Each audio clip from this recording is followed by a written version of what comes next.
Let's continue our walkthrough of the Maryland sales contract with sections 2 through 4. Hey everyone, I'm John Barzak, a realtor with Integrity Real Estate, and this is Maryland Real Estate with John, where we break down the home buying and home selling process step by step. In the previous video, we walked through section 1 of the Maryland Realtors Residential Contract of Sale, which covers the basic structure of the offer, things like the buyer, the seller, the purchase price, and the earnest money deposit. In this video, we'll continue our walkthrough with sections 2 through 4 of the contract. These sections deal with three important parts of the transaction: financing, property condition and inspections, and property-specific disclosures. If you have the contract in front of you, you can follow along as we move through the paragraphs. Let's jump in. The first paragraph of section 2 is financing. It explains how the buyer intends to finance the purchase of the property. In most transactions, the buyer's obligation to purchase the home is contingent on obtaining financing from a lender. The contract lists several possible financing types, including conventional loans, FHA loans, VA loans, USDA loans, loan assumptions, owner financing, or a purchase with no financing contingency. Each loan type typically requires a specific financing addendum to be attached to the contract. From a seller's perspective, the financing section helps them understand how likely the buyer is to successfully complete the purchase. Paragraph 20 describes the buyer's responsibilities for obtaining financing. Once the contract is accepted, the buyer agrees to apply for their loan within a specific time frame, usually within a few days of contract acceptance. The buyer must also obtain a written loan commitment from their lender by a certain date. If the buyer is unable to obtain financing, the contract allows the buyer to notify the seller and potentially terminate the contract. As long as the buyer has complied with the contract requirements, the buyer's earnest money deposit is typically returned if financing cannot be obtained.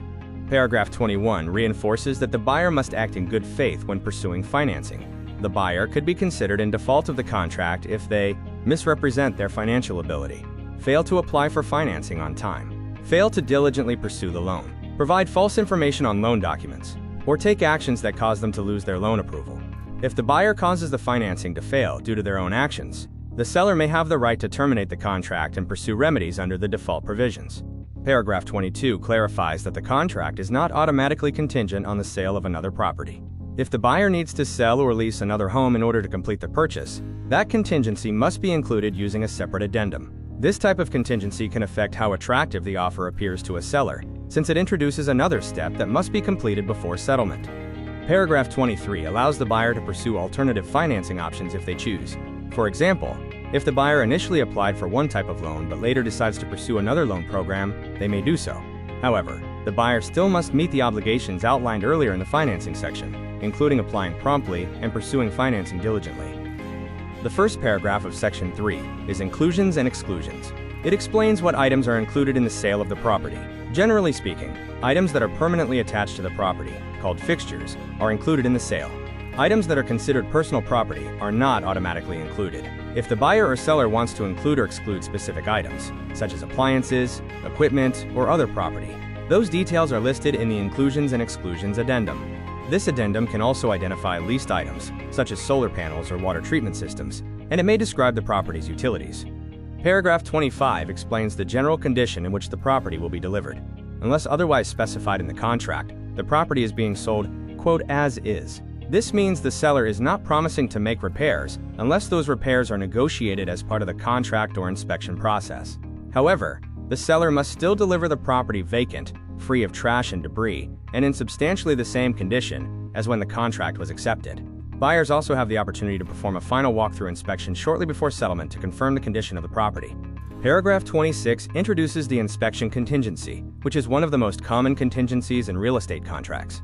If the buyer wants the ability to conduct inspections, the contract must include the property inspections addendum. This addendum allows the buyer to hire qualified inspectors to examine different aspects of the property. Inspections are typically conducted within 2 to 3 weeks after the contract is accepted. If significant issues are discovered, the buyer and seller may negotiate repairs or credits.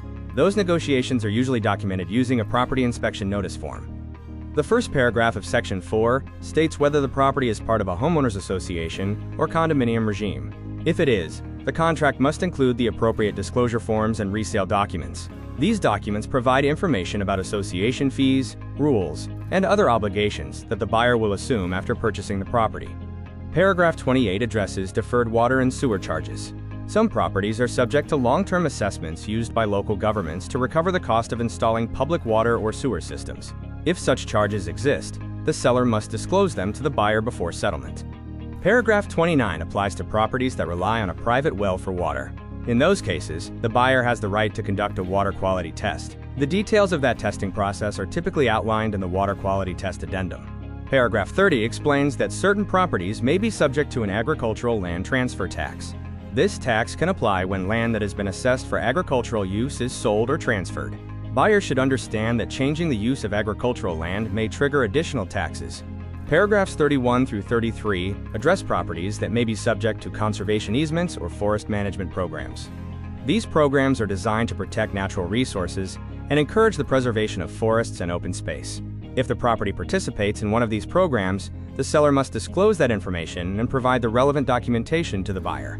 So that completes Sections 2 through 4 of the Maryland Realtors Residential Contract of Sale. In this video, we covered financing and the buyer's responsibilities for obtaining a loan, property condition and the inspection process, and several disclosures that may apply to specific types of properties.